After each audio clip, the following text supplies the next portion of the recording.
A strange sight appears across China, fish jumping out of the water.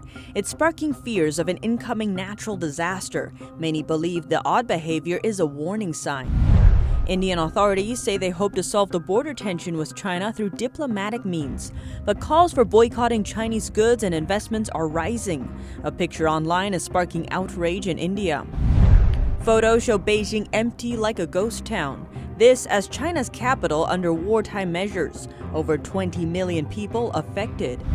Weeks of heavy rainfall drenching 70% of China are bringing more than just floods. Now many are facing mudslides. Even a bridge is swept away. And President Trump signed a new bill into law. It's set to allow sanctions on Chinese officials who are involved with the regime's forced labor camps, full of Uighur Muslims and other minority groups. China isn't happy about it. Welcome to China in Focus. I'm Tiffany Meyer.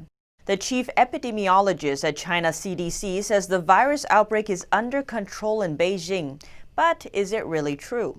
Since China's infection figures can't be independently verified, we take a look at other aspects instead. Wartime status was declared for the entire city of Beijing and its population of over 20 million people. That's after a handful of other districts were given the same status earlier this week. All long-distance bus lines out of Beijing have been suspended. The ticket hall of a major bus terminal and train station is empty of its usual passengers, and no travelers can be seen on the subway. And the center of the city, Tiananmen Square, is also empty. The same is true for a nearby park, except for policemen seen in formation. Even one of the capital city's busiest streets now resembles a ghost town. Outside a military building, a person wearing protective gear waits for visitors.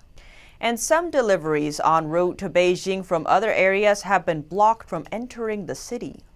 Residents living nearby to markets with confirmed virus cases are being forced to get tested, but not right away. The longest wait time is 3 months. One photo suggests that Beijing is in need of outside help. A medical team from Jiangsu province is captured before they set out for Beijing in order to help with the outbreak. Weeks of heavy rainfall have drenched 70% of China. The rainfall caused mudslides in southwestern province of Sichuan earlier this week. Muddy waters flowed down from the mountains. Buildings were torn apart and many collapsed. Strong currents carried cars downhill. The mudslide also submerged and destroyed the villages in its path. One villager who filmed this clip said they can only count 15 remaining buildings. Another villager, Yang Hua, who have given a pseudonym to protect his identity, said he was woken up by neighbors at 3 or 4 a.m. in the morning when the landslides began. He managed to escape before the mudslide destroyed his village. Despite the destruction, Chinese state-run media have only reported on 2 people missing and 0 casualties. In a video posted online by a Sichuan resident, a bridge that's still under construction crumbles and is washed away by flooding. Workers broke ground on the project last July. A spokesman from the construction site told local media the peak of the flood came so fast that the water level rose almost 20 feet in only 1 hour. One social media user is drawing a connection between the floods and China's widespread corruption. They wrote online that local Chinese officials in construction companies must be happy to see the collapse because it eliminates evidence of their corruption. They added that in the future, when a new bridge is built, they can begin their bribery practices again. Since Sichuan province is located upstream of world-famous landmark the Three Gorges of the Yangtze River, concerns about the safety of its nearby dam are rising. The Three Gorges Dam is the largest in the world. Fears of an incoming natural disaster in China are swirling online as a strange sight appears across China. For decades, many Chinese people believe that warning signs emerge before major disasters, including odd animal behavior. In ponds and rivers across China, packs of fish have been seen jumping straight out of the air, one after another. But instead of jumping from excitement or joy, some people say these fish look scared. The odd situation was captured recently in 4 Chinese provinces, from the southwest to the far northeast. Fish were seen leaping out of the water and several feet high in a lake in the northeast province of Jilin. A similar scene appeared in the eastern coastal province of Zhejiang. And yet again in a lake and a river in Yunnan province. Locals say it's a rare occurrence. The abnormal behavior of the fish has sparked speculation. Some are calling it a possible sign of upcoming earthquakes. Yet Yunnan officials rejected the idea, instead saying that the phenomenon was caused by the fish spawning, among other factors. But soon after, a 4.7 magnitude earthquake struck Vietnam earlier this week. Several areas in Yunnan province also felt the quake. There are currently no reports of earthquakes in other provinces, but some Chinese people say they believe the jumping fish may sense more coming. India said it will use diplomatic channels with China to de-escalate the recent border clashes. But anti-China sentiment and calls to boycott Chinese products are on the rise in India, after photos of Chinese weapons were released by media. This is said to be the weapon Chinese troops used in the recent border clash with Indian soldiers. The image was widely circulated on Twitter and has provoked outrage among Indian netizens. The two countries haven't commented on it, but an Indian official passed the image to BBC and said the Chinese used the weapons.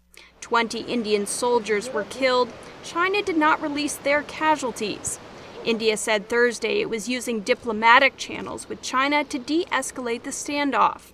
An Indian media outlet reported earlier this week that authorities have given the army a free hand to act as per need in the border region without looking towards Delhi. After the clash, Chinese state-run media broadcast footage of Chinese army drills in Tibet. India and China went to war in 1962 over the same Himalayan region. The recent clash deepened sentiments against China, a feeling that's already on the rise in India since the virus pandemic. The virus caused over 12,000 deaths in India. Thousands gathered for the funeral of the deceased Indian soldiers. Protesters chanted anti-China slogans and waved the Indian flag at the funeral. Tensions are also spilling over into the business world. Reuters reports that Indian authorities have told two state-run telecommunications firms not to use Chinese equipment. The instruction is aimed at Chinese telecom part makers Huawei and ZTE. Meanwhile, an Indian confederation of small and mid-sized companies called for a boycott of Chinese goods. We are asking the citizens of India to boycott usage of Chinese goods across country. The organization said the boycott may cause $13 billion worth of loss to China. Amid the tensions, China's smartphone brand Oppo canceled the live online launch of its flagship phone in India. Reuters reported that Chinese brands, including Oppo and Xiaomi, account for 8 out of every 10 smartphones sold in India. China has major investments in India. Many Indian startups rely on Chinese investors like Alibaba and Tencent to raise capital. Earlier this year, Indian authorities pushed through a ban aiming to prevent Chinese capital from gaining strategic stakes in India. President Trump has signed a new bill into law. It's set to allow sanctions on Chinese officials who are involved with the regime's forced labor camps, full of Uighur Muslims and other minority groups. It's called the Uighur Human Rights Policy Act of 2020. Under the law, the U.S. is required to determine which Chinese officials are responsible for the detainment and torture of Uyghurs and other minorities. The sanctions include freezing assets and barring entry into the U.S. Senator Marco Rubio spearheaded the legislation. It passed in both houses of Congress with overwhelming bipartisan support last month, even receiving unanimous consent in the Senate. In response, the Chinese regime has threatened retaliation against the U.S. For the first time, the law calls for sanctions on a member of the Communist Party's powerful Politburo, or policymaking committee. The law holds Xinjiang's Communist Party Secretary Chen Quanguo responsible for gross human rights violations. It also calls on U.S. companies that operate in Xinjiang to take steps to ensure they don't use parts made by forced labor. U.S. customs officials have issued a withhold release order against Chinese hair product company Beijing. The company operates in the Xinjiang Uighur Autonomous Region, where Uighur Muslims and other ethnic minorities are being held in a vast network of internment camps and forced labor facilities. The order was issued based on information showing the company's use of forced labor, payment withholding, and the restriction of workers' movement. From now on, all company products imported to the U.S. will be detained. The House of Representatives released scorecards showing that Twitter, Facebook, and YouTube failed to combat Chinese propaganda. The scorecards graded the firms on fact-checking, the removal of posts with disinformation, and other criteria. Twitter received the worst grade of all. The House says China has weaponized social media platforms to promote propaganda. The Chamber's China Task Force will issue recommendations in October to address the regime's digital propaganda efforts. The Justice Department is considering a rollback of protections for big tech companies. Currently, they're safeguarded by communication laws, regulations that generally free platforms from responsibility for what their users post. The finalized proposal seeks to boost internet transparency, regulate content, and crack down on child exploitation, cyberstalking, and hate speech. President Trump is reportedly pleased with it. Ex-Google boss Eric Schmidt, who now works for the Pentagon, is warning that Huawei poses a threat to U.S. national security. He says there's no question that information from Huawei routers ends up in the hands of Chinese Communist Party. He adds that Western countries must compete with Huawei in order to offer other countries a better choice in building 5G network infrastructure. According to former CIA Station Chief Daniel Hoffman, the U.S. is under attack by Chinese espionage. He says Chinese spies are targeting American academics, researchers, businesses, and national security officials. He added that the CCP is trying to take advantage of America's democratic system to steal its intellectual property and potentially steal its future CCP virus vaccine. He urged the U.S. to hold China accountable for its actions. A bipartisan group of U.S. senators is introducing legislation aimed at preventing the theft of intellectual property from U.S. campuses. It's called the Safeguarding American Innovation Act and proposes strengthening the State Department's authority to deny visas to foreign nationals, mostly from China. More specifically, to those seeking access to sensitive technologies related to U.S. national security and economic security interests. A big problem regarding espionage inside U.S. campuses are the Chinese Confucius Institutes. According to Senator Ted Cruz, they expose U.S. universities to espionage threats and the theft of intellectual property. Every 6 months, a different European Union member state takes over the EU presidency. Germany will take over the role in the second half of this year and has already set out its policy plans in a draft. Among other things, the document said that Germany wants to work on the EU's relationship with China. It should be based on a give and take policy. This comes after complaints from German companies that they do not have the same access to markets in China as Chinese companies have in Germany. Germany also expects China to adhere to international pacts, which refer to the ongoing Hong Kong issue. China is currently ignoring the United Nations declaration it signed regarding the autonomy of Hong Kong by trying to implement a new security law. Multiple EU representatives said that the EU and the U.S. should make common cause to defend their values and hold China accountable for their international obligations. America's top trade negotiator, Robert Lighthizer, says allegations that President Trump asked Chinese leader Xi Jinping for help to win re-election are, quote, absolutely untrue. The allegations are part of John Bolton's controversial memoir, The Room Where It Happened, due out June 23rd. Excerpts from the book were published by some media on Wednesday.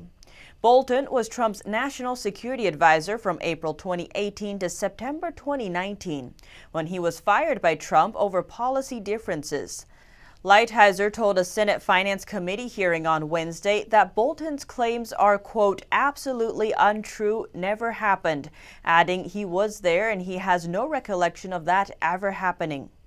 And on Tuesday, the Trump administration sued to block Bolton from publishing the memoir, arguing that parts of it were rife with classified information. And Governor Andrew Cuomo says the state CCP virus deaths dropped to 17 in a day, while the infection rate is less than 1%. It's the lowest number seen in the state since the pandemic took hold. New York was once the center of CCP virus infections in the U.S., but Governor Cuomo says it now has the country's lowest rate of virus spread. He says the state's virus death toll and hospitalization rate continues to decline. 17 deaths in the state of New York. 17. Lowest number since we started. I would feel, the only way I could feel better is if that number ever becomes zero. Cuomo also pointed out that the rate of infection has gone down even as testing has gone up. 60,000 tests across the state. Number who tested positive, less than 1%. That is the lowest percentage of positive that we have had since we have started. He says the number of people in the state with the virus entering hospitals dropped to just under 1,500, the lowest level since March 20th. While at 17, the number of daily deaths is the lowest since the outbreak began. He says New York City will soon enter the next phase of reopening, catching up with the rest of the state. Hospitalizations, since reopening, the numbers are good. So New York is on track to enter phase 2 on Monday. The same metrics we use in New York City are the same metrics we've used in every region across the state. All other counties in New York are at least in phase 2, with the majority already in phase 3. Cuomo expects to end these daily briefings on Friday.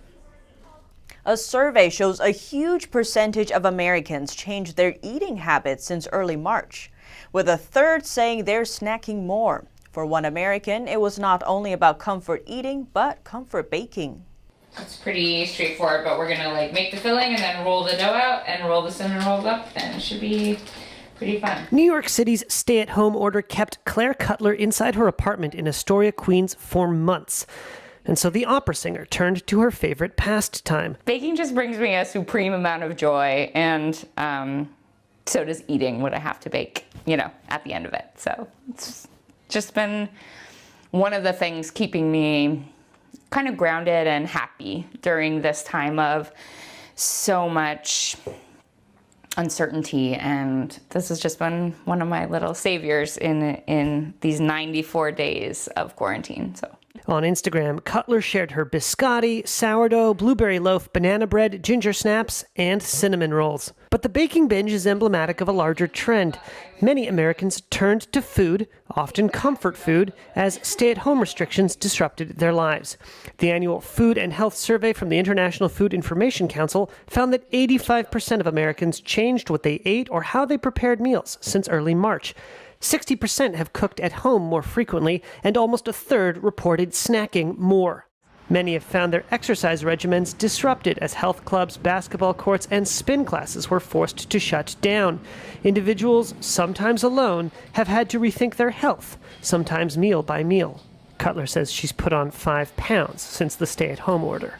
With reopenings underway, Americans are starting to re-emerge from their homes, return to gyms and restaurants, and possibly find more comforts outside the kitchen. This Saturday, here on this channel, we bring you a special report on how the Chinese regime is manipulating America. What are the risks of this invisible ideological war? And what does it mean for Americans? Tune in at 9 p.m. on Saturday to find out. No bombs, no bullets. This is an invisible war. And they've developed ways to manipulate all of us. And this is all infiltration, subversion to control the narrative. To shape your opponent's perceptions of you. Our God-given rights are being silently eroded, yet we are completely unaware. Sending an official letter urging that an American elected official shouldn't exercise his right to freedom of speech. Make certain media outlets think twice about reporting certain issues or certain topics. The provost of the university personally called me out and escorted me off campus telling you not to return. An unnoticed dark force is attacking America. That it's a struggle between freedom and totalitarianism.